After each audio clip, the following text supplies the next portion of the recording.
क्यों रे? कितने पैसे मिले तुझे लाल से बस्ती खाली कराने के लिए? साहब मैं तो उधर कभी गया नहीं, मैं तो गोवा में था साहब। मैं तुझ जैसे गुंडों की जात बहुत अच्छी तरह से जानता हूं। हाथ नहीं लगाना साहब, कानून हम भी जानते हैं। मैं अच्छी तरह जानता हूं तेरी आवाज इतनी कड़क क्यों है, क्योंकि तू जानता है कि तेरे पीछे तेरा बाप लाल सिंह बैठा है, जो कानून के दलालों को खरीद कर तेरी जमानत करा देगा।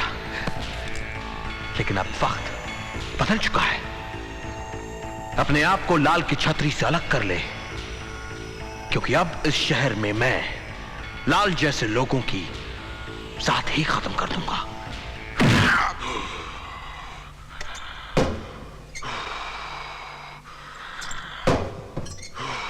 क्या बात है जुगानी साहब, एक्सरसाइज लाल भैया कर रहे हैं और पसीने आपको छूट रहे हैं?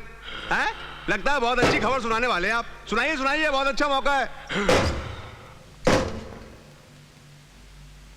लाल साहब, लगता है वो कालीना वाली जमीन हमारे हाथ से निकल जाएगी, क्योंकि लीगल तौर पर नाना भाई ट्रस्ट ने वो जमीन स्कूल बनाने के लिए ली थी। उन्हें कोर्ट से स्टे भी मिल गया है। मैं उनके वकील से भी मिला, उससे समझाया कि ये केस वो अपने हाथ में ना लें, लेकिन वो सुनता ही नहीं। ट्रस्ट के वकील ने कोर्ट से स्टे ले लिया और आपने क्या तीर मारा वकील साहब? लाल साहब, मैंने हर तरह से कोशिश की, मगर हमारे लिए ये 100 करोड़ का खेल है और आप सिर्फ कोशिश में लगे हैं। हाँ।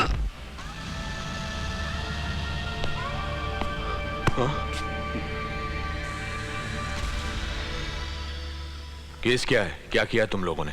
एक आदमी का खून।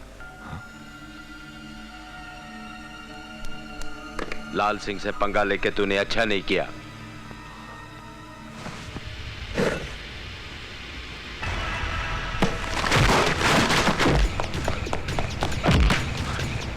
कोई है? कोई है? बचाओ! कोई है? कोई है? बचाओ! कोई है? बचाओ!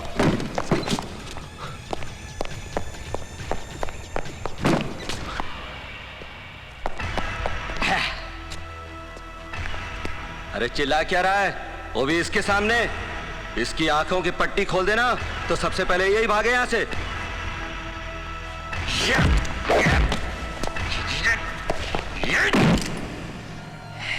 कोई है?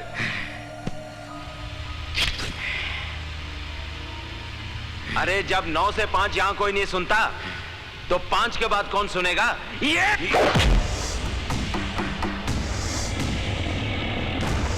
5 बजे के बाद देवा की अदालत शुरू होती है।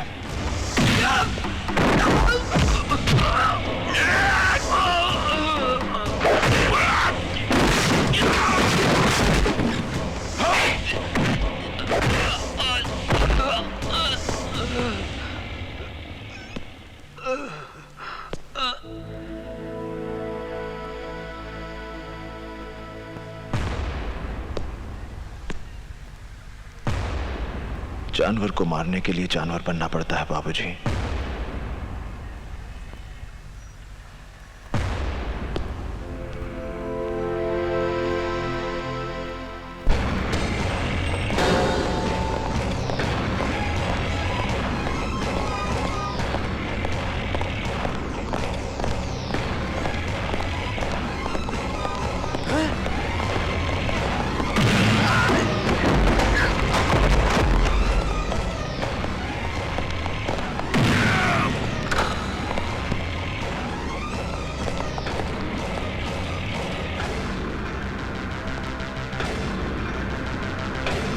लाल, तेरे साथ बात करनी है।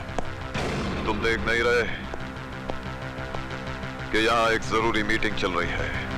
बाकी मीटिंग्स मेरी मीटिंग के बाद। देवा, देखो तुम।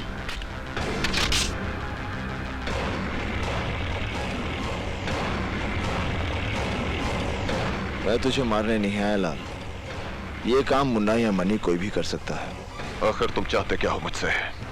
लाल सिंह, तूने अपनी गुंडागर्दी की बदौलत जमीनों पर नाजायज कब्जे करके बहुत बड़ी बड़ी इमारतें खड़ी कर दी।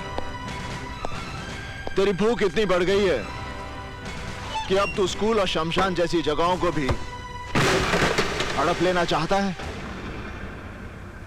ये कलीना वाले प्लॉट के पेपर्स हैं लाल सिंह। आज के बाद इस जमीन पर तेरी कोई दखलंदाजी नहीं होगी। इन पेपर्स पर साइन कर। तेरी जिंदगी के 5 साल मैं बख्श देता हूं।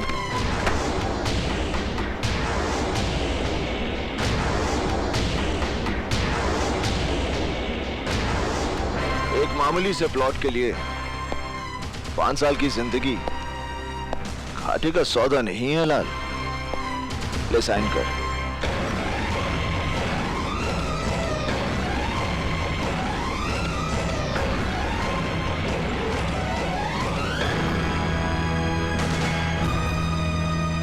जिस वकील को मारने के लिए तूने अपने आदमी भेजे थे वो अशोक प्रधान देवा का बाप है। अगर दोबारा तूने ऐसी गलती की तो तेरा वो हश्र करूंगा कि तुझे अपने हाथों से अपनी जिंदगी फिसलती हुई नजर आएगी। तेरे माथे का पसीना और दिल की धड़कन ये बता रही है कि तुझे अपनी जिंदगी से बहुत प्यार है।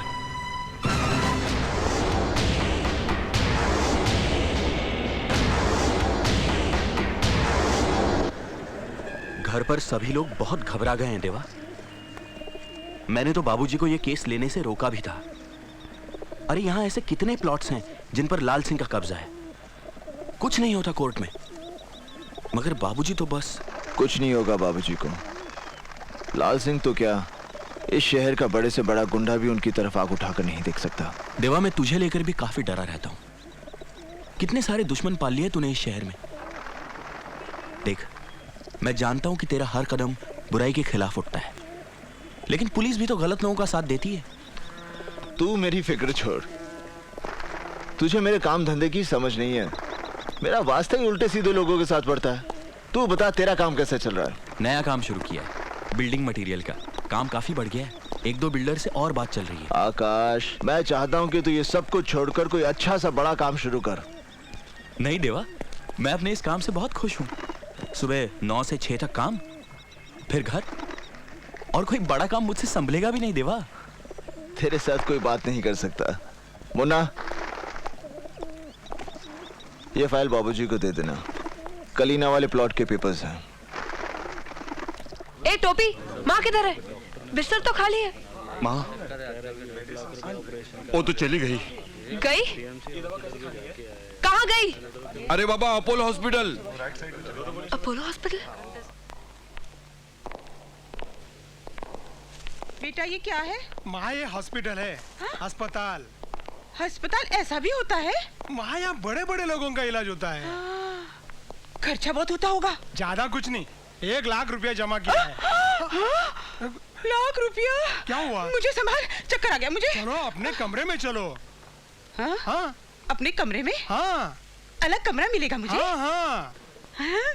चलो चलो चलो चलो।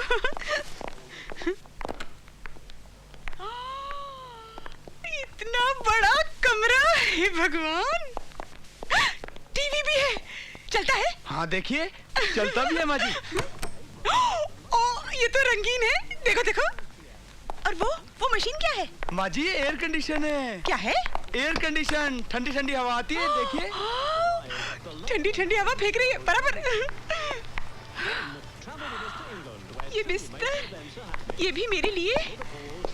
हे भगवान, ऐसे भी बिस्तर होते हैं। चक्कर आ गया मुझे, फिर चक्कर आ गया। अच्छा माँ जी, चलते हैं। अच्छा भाई, अच्छा जाओ। अरे माँ, तो यहाँ?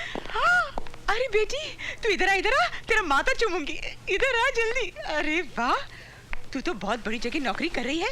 और देवा है ना, कितना बड़ा दिल वाला है, कितना भोला लगता है ना वो।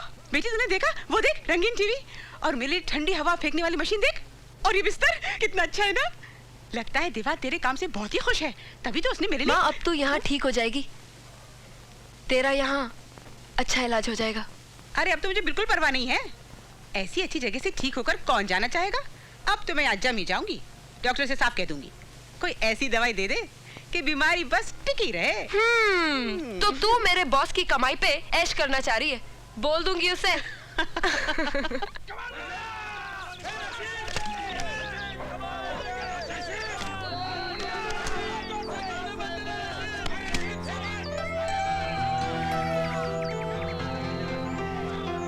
मैं आप ही को मिलने आई हूँ। जो कुछ आपने मेरी माँ के इलाज के लिए किया, सोचा आपको मिलकर ही शुक्रिया अदा करूँ।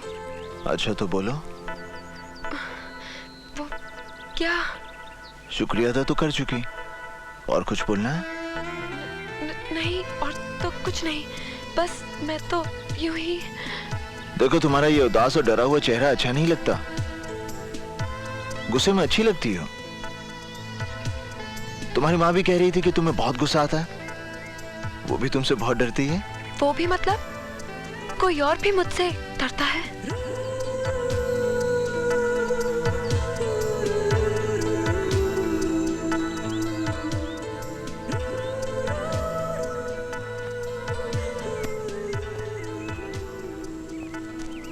पागल लड़की है, कुछ भी बोल देती है। जिंदाल साहब, देवा को इस मीटिंग में बुलाने का मतलब क्या है?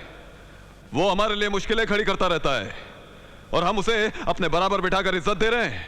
जिंदाल साहब, मेरा भी यही कहना है कि देवा कल हम सबके लिए एक बहुत बड़ा खतरा बन सकता है। Relax friends, relax.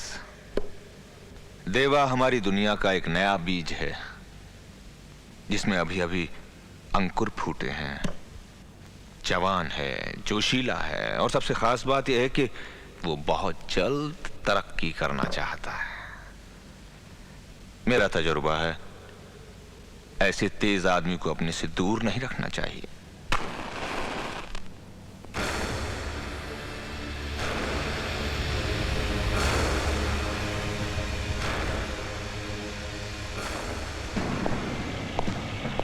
देरी से आने के लिए माफी चाहता हूं।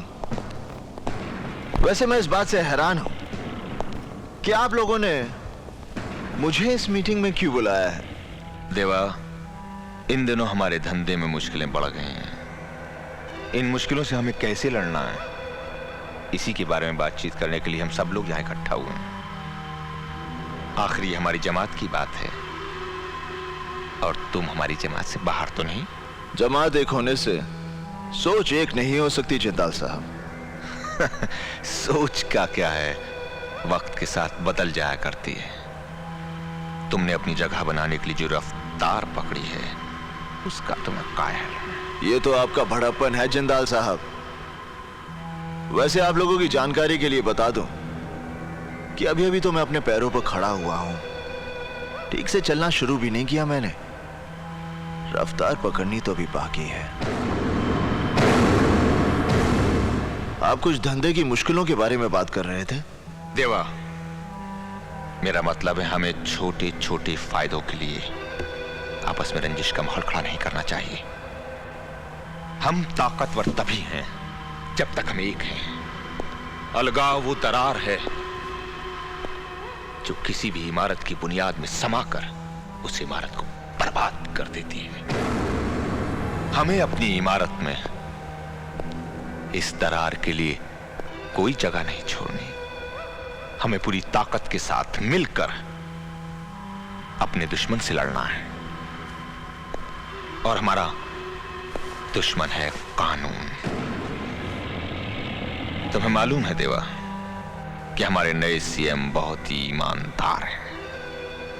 उन्होंने इस शहर से क्राइम को पूरी तरह खत्म करने का बीड़ा उठाया है, और इस ऑपरेशन का इंचार्ज उन्होंने बनाया है एसीपी इंदर सक्सेना को। सक्सेना के पिछले रिकॉर्ड के बारे में हमने पता किया है। यह आदमी हम जैसों के लिए कुछ ठीक नहीं है।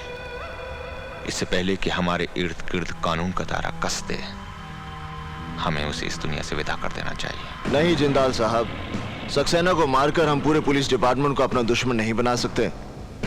ये बात तो सभी जानते हैं कि कोई भी पुलिस ऑफिसर सच्चाई और ईमानदारी का बोझ ज्यादा देर तक नहीं उठा सकता।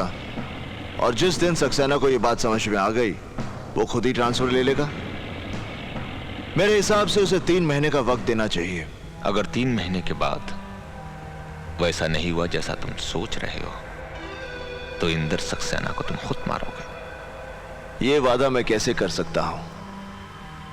मौत और वक्त का कोई तालमेल नहीं होता जिंदाल साहब। 3 महीने बाद मैं उसे मारूंगा और यह देखने के लिए आप जिंदा रहेंगे, इस बात की गारंटी कौन दे सकता है?